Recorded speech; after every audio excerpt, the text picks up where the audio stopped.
Autoridades de posgrado de la Universidad Pedagógica Experimental Libertador, Instituto Pedagógico Profesor Antonio Lira Alcalá de Maturín. Doctores miembros del jurado, señoras y señores, reciban un respetuoso saludo de la doctoranda Sandra Herrera Jacobs en la oportunidad de exponer mi tesis doctoral titulada Una racionalidad intersubjetiva para una pedagogía intercultural, la cual realicé con la asesoría del doctor Ronald Lares Romero y en su etapa de presentación con la tutoría de la doctora María Fernanda Calzadilla Muñoz. Excelentes profesionales a quienes les expreso mi gratitud y gran aprecio por esa dedicación que tuvieron para conmigo y sobre todo ese don, esa capacidad humana de llevarme con tanta paciencia hasta que finalicé este trabajo de investigación conjuntamente con ellos. Toda mi gratitud y mi reconocimiento por siempre para ellos.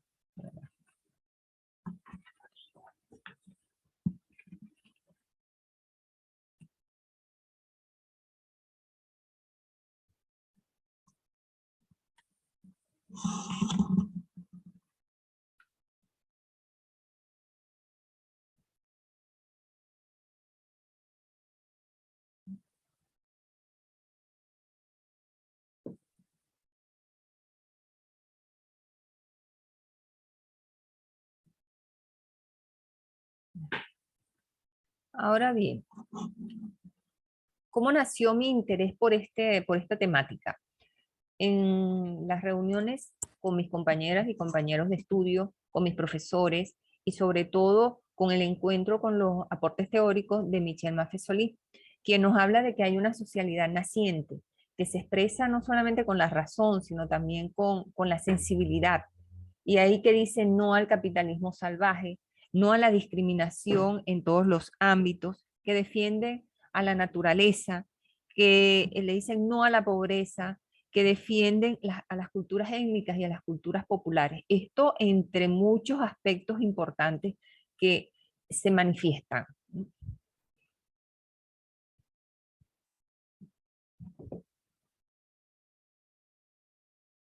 Ahora bien, ¿por qué estas manifestaciones de la socialidad naciente? Vamos a ubicarnos cuando la burguesía le plantea al resto del pueblo su gran promesa de progreso ilimitado. Progreso de la ciencia y la tecnología para el dominio de la naturaleza, el progreso económico, la abundancia material, el consumo ilimitado de bienes, que obtendríamos la mayor felicidad y riquezas, comodidades y el máximo placer, tendríamos la libertad personal, seríamos amos de nuestras vidas. En fin, sería la vida burguesa universalizada. ¿Pero a cambio de qué? De que trabajáramos para el sistema económico capitalista. Ahora bien, ¿se cumplió esa gran promesa? Bueno, la población hoy se da cuenta de que no logramos la felicidad al tener cosas. Más bien nos convertimos en una cosa, en un objeto, que buscan manipularlo. Hay muchas fuerzas que tienen el interés de convertirnos en objetos, en mecanismos, que hemos dañado la naturaleza y hasta con daños irreversibles, que se despoja a las comunidades étnicas de sus tierras porque éstas tienen recursos que son necesarios para mantener en funcionamiento el sistema económico. Hay guerras para apoderarse de los territorios con recursos naturales que necesita el sistema y además porque geopolíticamente son espacios claves para tener acceso a otros territorios que son de gran interés. Hay una mayor brecha entre los países ricos y pobres, se discriminan las culturas. La cultura, entre comillas, es la cultura que tiene un modo de producción capitalista y una racionalidad científica. Y la pedagogía con racionalidad científica es la que ha guiado la educación del hombre que ha requerido el sistema económico imperante. Ahora bien, ¿se le han dado respuestas a esta socialidad naciente? Sí, sí observamos que hay encuentros a nivel local, a nivel nacional, a nivel internacional, se hacen conferencias, encuentros de, de personas que ejercen altos cargos en los gobiernos. Hay protocolos como el protocolo de Kioto, se han generado acuerdos a nivel internacional para proteger el medio ambiente, se han generado también constituciones nacionales como la de la República Bolivariana de Venezuela, donde se plantean nuevas formas de participación de la población y también otras formas de economía alternativa, entre otras cosas. Ahora bien, la pedagogía de la modernidad tiene ante esta socialidad naciente un gran reto. No puede seguir imponiendo una cultura y su racionalidad. Se requiere pensar en la educación de un hombre crítico, abierto al diálogo con los otros, con los portadores de otras culturas que reclaman ese derecho a participar, que esperan ser escuchados. Hay que tener en cuenta que hay diversidad de culturas, hay otras visiones de mundo y que juntos podemos lograr un mejor vivir humano. Ahora bien, toda esta situación me condujo a, a salir en la búsqueda de aportes teóricos acerca de una racionalidad intersubjetiva para una pedagogía intercultural. Ese fue mi propósito. Para ello me planteé las siguientes interrogantes. ¿Cuál ha sido el devenir histórico de la racionalidad y la cultura presentes en la pedagogía de la modernidad? ¿Cuáles son los fundamentos axiológicos, ontológicos y epistemológicos de esa pedagogía? ¿Cómo se entendería un tejido teórico crítico de los aportes que investigadores de diversas áreas tienen en torno a la racionalidad, la intersubjetividad, la interculturalidad y la pedagogía? ¿Cómo se entendería una propuesta teórica, epistemológica de una racionalidad intersubjetiva para una pedagogía intercultural? Estas interrogantes me llevaron a la búsqueda de información para darle cuerpo a cada uno de los capítulos de la tesis, ¿no? Y no solamente trabajé con estas interrogantes, sino que a medida que investigaba, pues se iban generando muchas más. La metodología utilicé, me basé en el pensamiento complejo, las ideas de Edgar Morin, un enfoque epistemológico, metodológico, hermenéutico, crítico, reflexivo, y realicé una investigación teórico-documental de diversos autores que tratan el tema de la racionalidad, la intersubjetividad, la pedagogía y la interculturalidad. Ahora bien, en relación al devenir histórico de la racionalidad y la cultura presentes en la pedagogía de la modernidad, primero me planteé la necesidad de tener claro qué es la racionalidad y cuál es su relación con la cultura. Es ahí que me encuentro con los planteamientos teóricos de Edgar Morin, quien dice que la razón humana quiere una visión coherente del mundo y para ello crea unas estructuras lógicas que aplica al mundo, con las cuales juega, con las cuales dialoga con ese otro mundo. Es ahí es que esa relación entre razón con su lógica y el mundo, a lo que él denomina racionalidad. Yo me planteo, ¿qué ocurre cuando el mundo no está de acuerdo con esa lógica y con el método o la forma de yo acercarme a él? Hay dos opciones. O cambio mi sistema lógico y mi método y dialogo con el mundo. Allí está presente esa racionalidad de la cual nos habla Edgar Morin y Michel Maffesoli. Pero también hay otra opción, que es que busco que el mundo coincida con mi lógica y me permita conocerla con el método que yo llevo. O sea, no establezco el diálogo. Nos encontramos con la racionalización o falsa racionalidad, de la cual nos habla Edgar Morin, y con el racionalismo, del cual nos hace referencia Michel Maffesoli. Ahora bien, la otra pregunta que me hice fue cómo se relaciona la racionalidad con la cultura. Me encuentro con los aportes teóricos de Manuel Briceño Guerrero, quien dice que toda cultura está presidida por una racionalidad y nos habla de las culturas primeras y la cultura segunda. Las culturas primeras son las culturas étnicas, las culturas populares que están presididas por racionalidades primeras.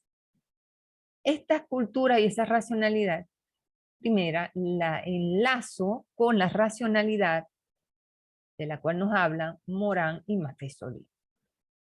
Pero Briceño Guerrero también nos dice que hay una cultura segunda, que es la cultura occidental, científica, académica, que está presidida por una racionalidad segunda, la cual enlazo con la racionalización o falsa racionalidad, de la cual nos habla Morán, y con el racionalismo del cual nos habla Michel Maffesoli.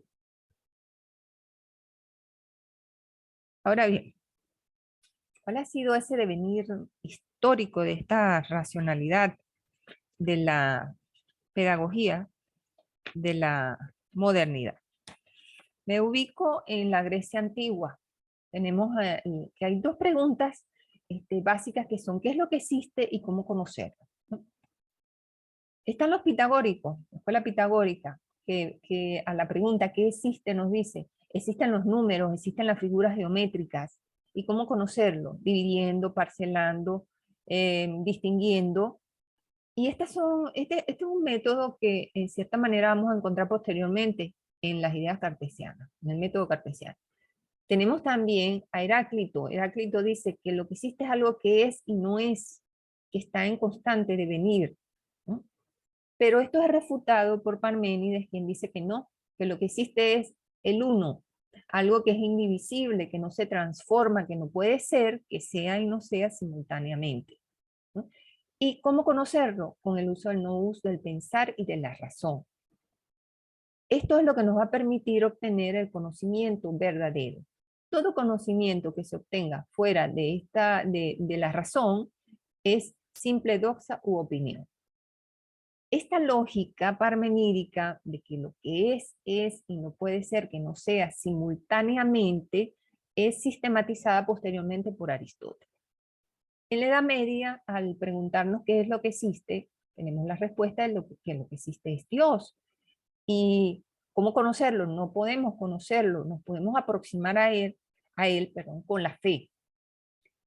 Llegamos luego, cuando caen las ideas relacionadas con la física aristotélica, cuando éstas entran en crisis, entramos en la etapa de la modernidad y nos encontramos con la ciencia físico-matemática, donde destacan las ideas filosóficas de Descartes y las ideas de la física newtoniana, ¿no?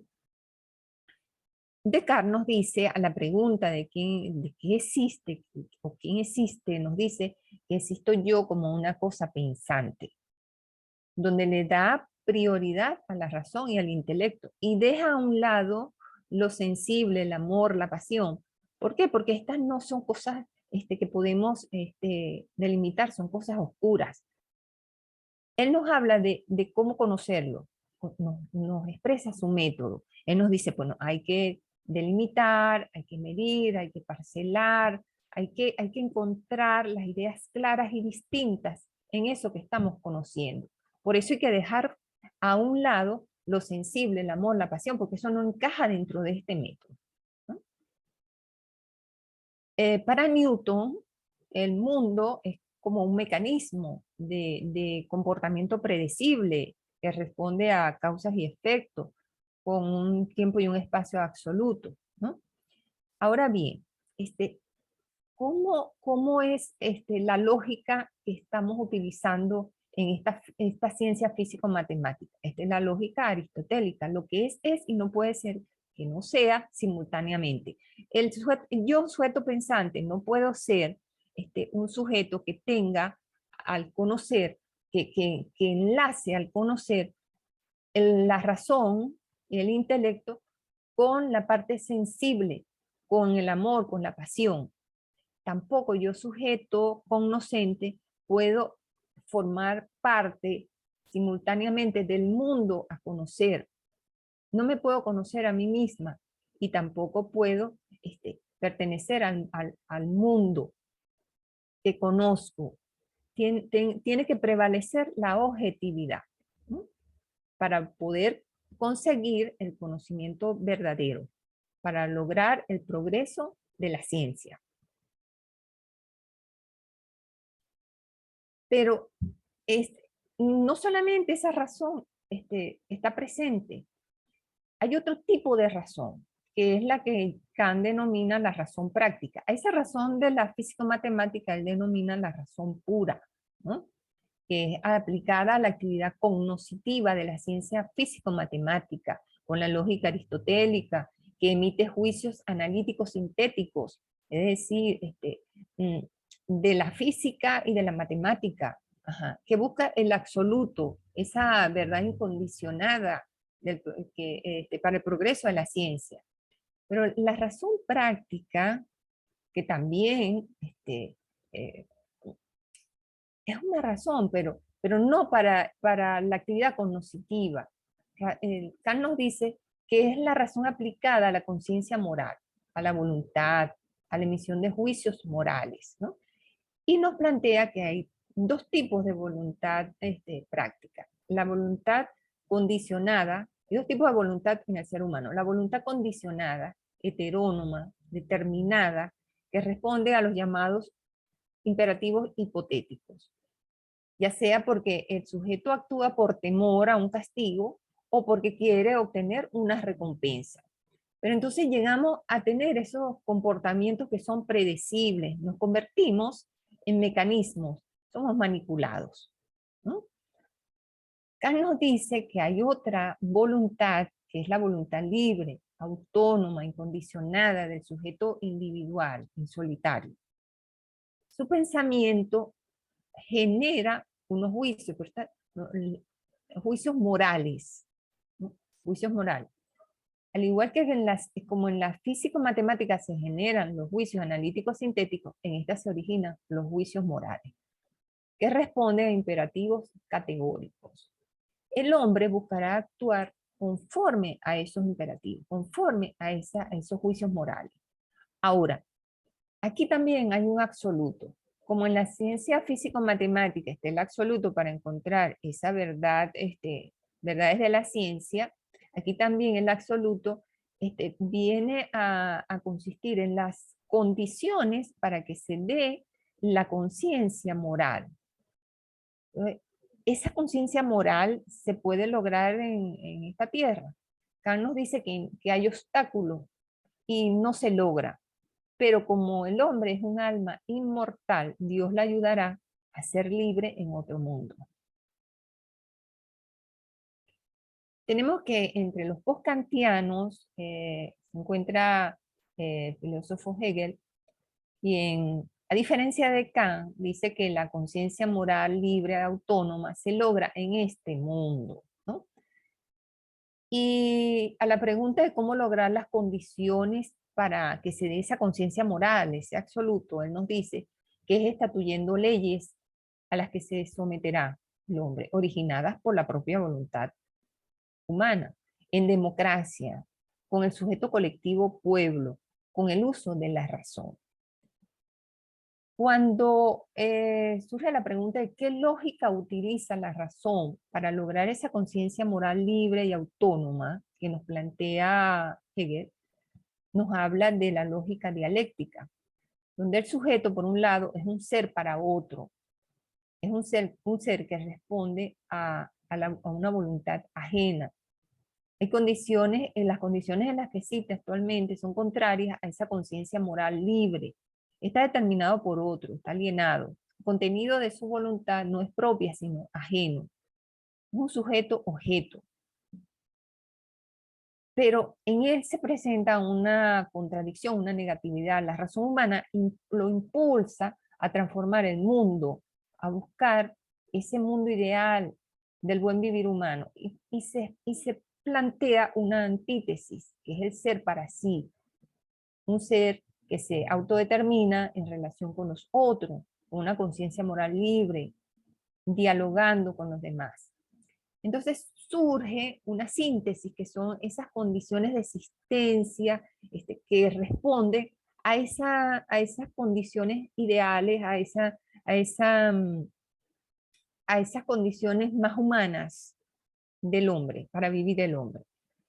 Esta síntesis posteriormente se puede convertir en otra tesis, ¿no?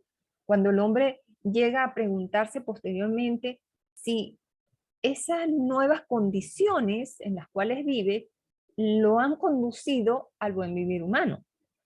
Cuando se contesta que no, entonces se plantea otra antítesis, otra negatividad. Hay una revolución, hay una búsqueda de cambio, de transformación de esas condiciones sociales. Pero el positivismo dice que, que sí, que las nuevas condiciones sociales conducen al hombre al buen vivir humano, que la sociedad está bien, que no se necesitan más revoluciones, que lo que es, y no puede ser que no sea, o sea, que cambie, que se transforme. Claro, esto responde a las condiciones sociales que existían para ese momento, saliendo de la Revolución Francesa, Alemania, todo ese contexto en el cual vivía para aquel tiempo. El positivismo nos dice que dejemos de pensar la realidad, que hay que conocerla, que hay que utilizar la lógica aristotélica, que hay que seguir a la ciencia físico-matemática, que hay que traspolar el método científico a todas las demás áreas del saber, que la filosofía debe partir de los datos obtenidos al aplicar el método científico. Hay que buscar las causas de esos movimientos, de las situaciones indeseadas que se están presentando en el ámbito social, que hay que delimitar, que hay que someter, que hay que cuantificar. Ahora bien, ¿cómo se refleja esa racionalidad científica en la pedagogía de la modernidad? Para ello me basé en los planteamientos de Paulo Freire acerca del ciclo pedagógico. Él dice que hay dos aspectos importantes en ese ciclo, que son la investigación y producción de saberes y la enseñanza y aprendizaje de saberes, ¿no? Pero esto se conjuga en un hacer permanente. No hay separación entre los mismos, pero en la pedagogía de la modernidad nos encontramos con una ruptura de ese ciclo. Tenemos la investigación y producción de saberes en un ámbito separado del ámbito escolar, donde hay un modo de circulación cultural diseminativo, como lo plantea Capriles, donde se utiliza un lenguaje de código cerrado, hay círculos exclusivos de científicos, de filósofos, de artistas, que hasta entre ellos mismos no hay esa relación estrecha, no hay diálogo, hay hasta celos profesionales, que predominan la racionalidad científica. Ahora bien, esos conocimientos que se generan en este ámbito cerrado, exclusivo, pasan al ámbito escolar, pero Fornet Betancourt nos dice, primero tiene que entrar en un filtro, ¿no? Y luego se transmiten a través de un modo de circulación cultural divulgativo, como nos lo plantea Capriles. Entonces, al llegar al ámbito escolar, tenemos un currículum que refleja parcelas de conocimiento, donde se ven reflejados esos conocimientos parcelados que nos vienen del otro ámbito, ¿no? Es un currículum con asignaturas en compartimientos estancos. Se le da prioridad al conocer y al hacer, y se deja a un lado el ser y el convivir. El docente se convierte en un receptor de esos conocimientos que luego transmite, como dice Freire, deposita en el estudiante, quien los almacena y luego, al ser evaluado, demuestra, como dice Erich Fromm, cuál es ese capital cultural que tiene acumulado. O sea, no hay diálogo con el mundo, no hay praxis pedagógica, es decir, no hay relación entre teoría y práctica. No se requiere la criticidad, la sociedad está bien, no es necesario buscar aportes teóricos para su transformación. Esta pedagogía no permite dar respuesta a esa socialidad emergente de la cual nos habla Michel Maffesoli.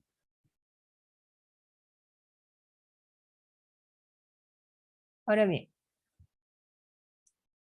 nos encontramos que hay una crisis en los fundamentos teóricos en dos áreas que fundamentan esa racionalidad y esa pedagogía de la modernidad, en la filosofía y en la física cuántica. La filosofía descubre que lo que existe es la vida humana. Los filósofos antipositivistas en España, como Unamuno, Ortega y Gasset, García Morente, Julián María, María Zambrano, Sabater. En Francia tenemos a Bergson, Sartre, Morama, Fesolí. En Alemania Nietzsche, Dilthey, Husserl, Heidegger, Fromm. Austria tenemos a Bolzano, a Brentano, en Dinamarca a Kierkegaard, entre otros, nos hablan de esto. Igualmente en la física cuántica se descubre que somos más que materia y que el sujeto no está separado del objeto. En Alemania tenemos los aportes teóricos de Einstein, Heisenberg, en Rusia Prigogine, en Austria Pauli, en Dinamarca tenemos a Bohr. La física cuántica, en la búsqueda de otra racionalidad, se pregunta qué existe y cómo conocerlo. Tenemos que somos sistemas de energía, ¿no? Y donde el sujeto conocente no está separado de ese objeto, como ya dije antes. Las partículas subatómicas se pueden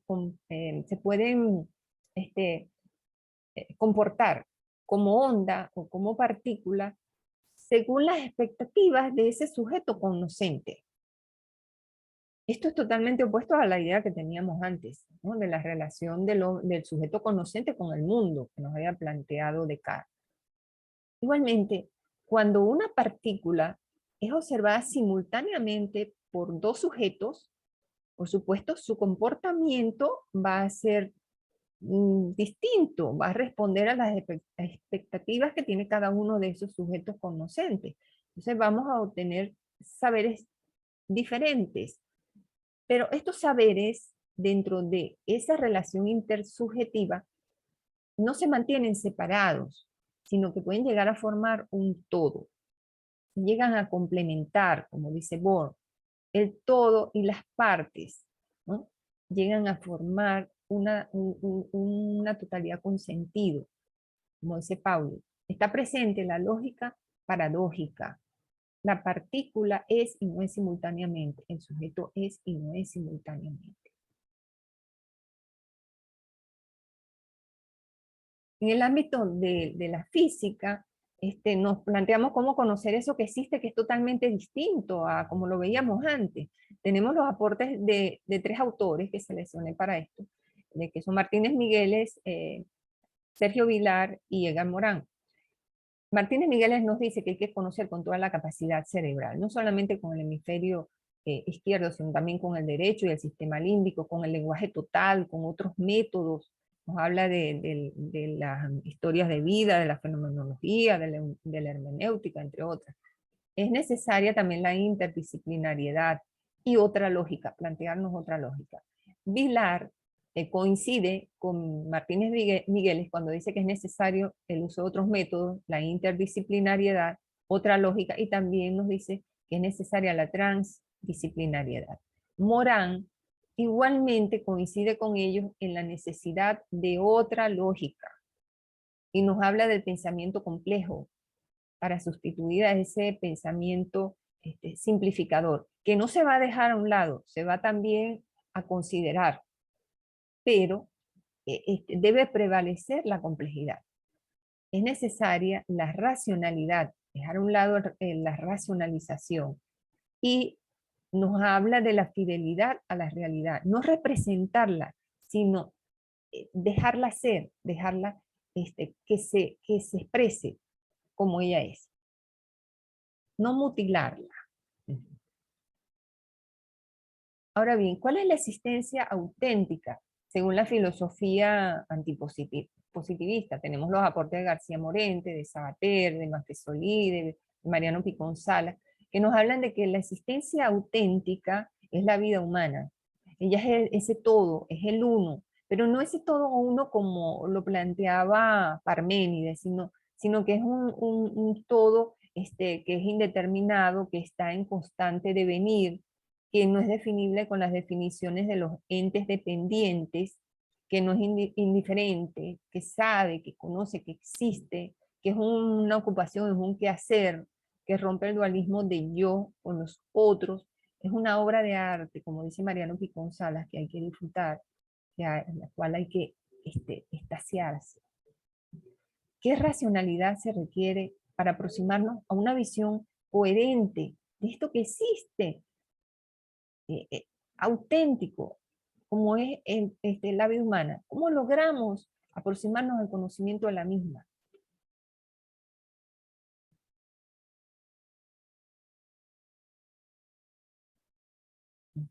Tenemos acá que en esa búsqueda están los aportes de Erich Fromm, de García Morente, de Freire.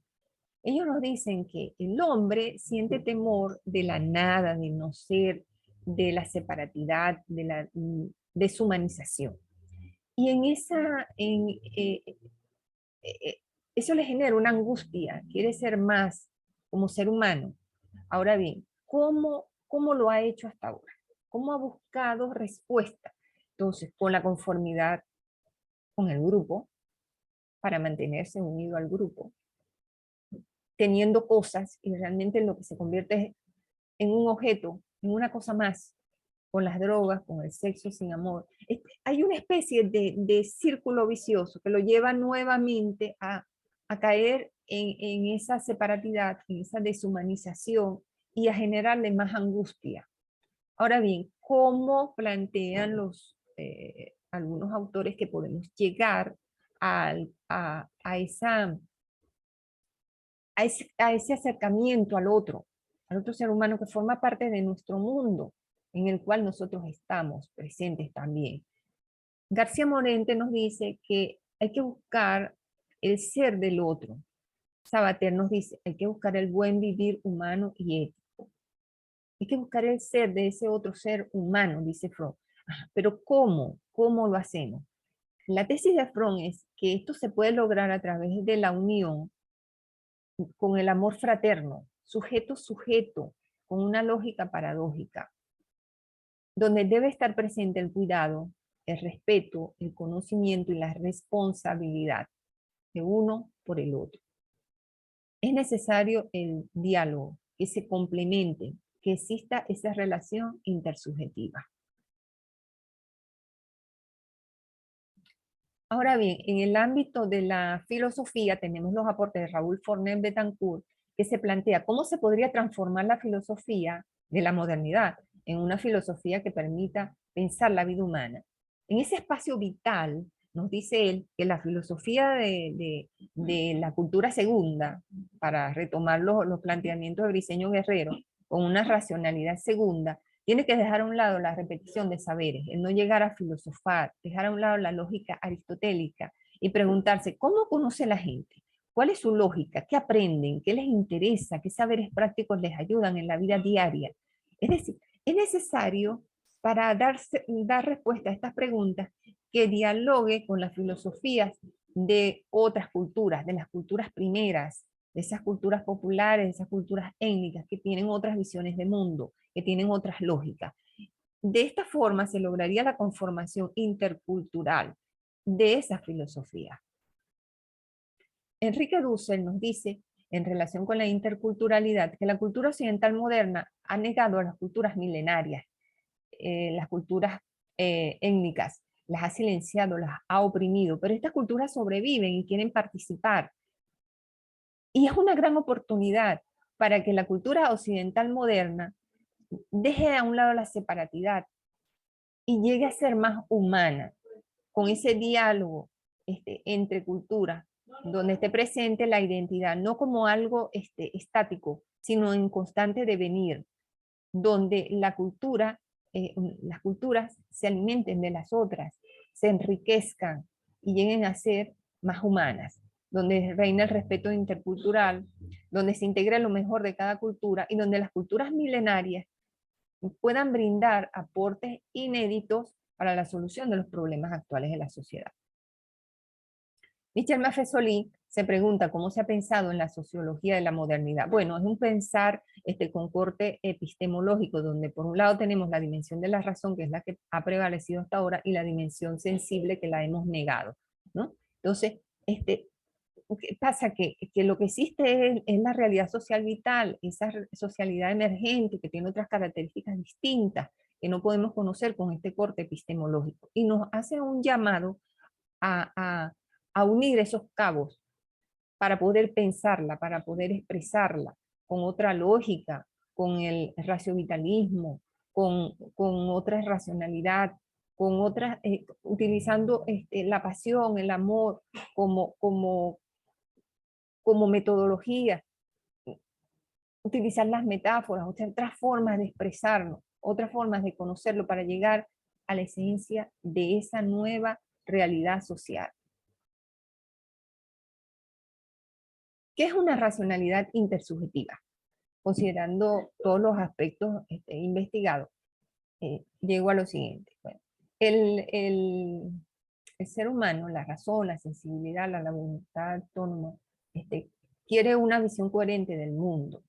Aquí presente, en la búsqueda de esa visión coherente del mundo, esa razón, esa sensibilidad, esa voluntad autónoma de la cual nos habla Morán, Maffesoli, Fromm, Kant y Hegel. Hay una estructura, se necesita una estructura lógica paradójica del azar que nos plantea Fromm y Maffesoli. Es necesario el diálogo, el juego, la caricia, el amor fraterno, como nos dice Morán, Maffesoli y Fromm. Es necesario ver el mundo, ese mundo donde estoy yo con los otros, con las cosas, con los valores. Yo en mis circunstancias, como dice Ortega y Gasset. Yo en y con el mundo, como dice Heidegger. Una intersubjetividad intercultural, con otros métodos, con otras lógicas, con otros lenguajes, como nos lo plantea en sus áreas de estudio Forné Betancourt, Dussel, Martínez, Vilar, Morán, ¿no? El sentido de esta nueva racionalidad es la búsqueda del buen vivir humano, ¿no? Donde si nos vamos al ámbito pedagógico, yo pedagoga, en mi relación con los estudiantes y con las personas de la comunidad, pienso acerca de la educación, reflexiono y busco la forma de solucionar los problemas que se nos presenten. Llevamos los problemas del mundo, de la sociedad en la cual convivimos, al ámbito pedagógico y los problematizamos.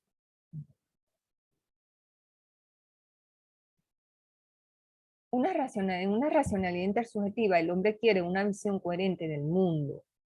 Ahora, ¿para qué? ¿Cuál es el sentido? Huir de la nada, de la separatidad, del ser considerado como cosa, hacer el mundo más humano, transformarlo. Y ahí estamos relacionándonos con los planteamientos de Freire, García Morente y Fromm.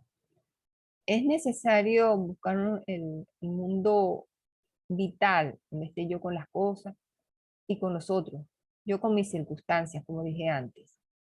Ahora, ¿cómo puede el hombre obtener una visión coherente de ese mundo? ¿Cómo expresar esa visión de ese algo distinto a como nosotros veíamos el mundo, a como veíamos la vida, con la racionalidad intersubjetiva? Esta racionalidad intersubjetiva debe tener una razón, una sensibilidad, una voluntad autónoma, una lógica paradójica del azar, una lógica vital, el diálogo con amor fraterno con los otros, otros métodos, otros lenguajes. Ahora, ¿cómo se ve reflejada esa racionalidad intersubjetiva en la pedagogía intercultural?